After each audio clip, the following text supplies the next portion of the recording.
Olá, eu sou a Vivi De Gaspari e eu quero apresentar a você a carteira Filema.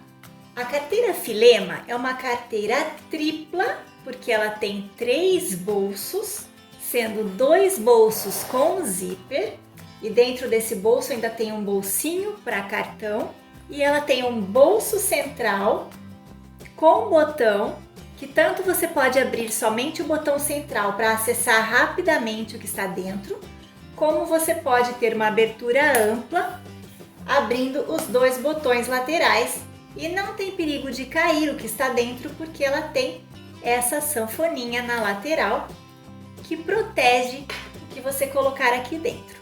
É super espaçosa, cabe o celular, os documentos, objetos pequenos, e tanto você pode usar com uma alça de mão, como com uma alça longa, fazendo da sua carteira Filema uma bolsinha transversal. É uma peça prática, muito charmosa e fácil de fazer. Essa aula foi desenvolvida para iniciantes e tem técnicas preciosas como a costura do zíper, um bom acabamento em toda a peça e uma peça 100% feita em máquina doméstica. Os acabamentos são todos com costura embutida, não vai viés. Olha só que charme! Eu tenho certeza que essa peça vai conquistar o seu coração. Então vem comigo para essa aula!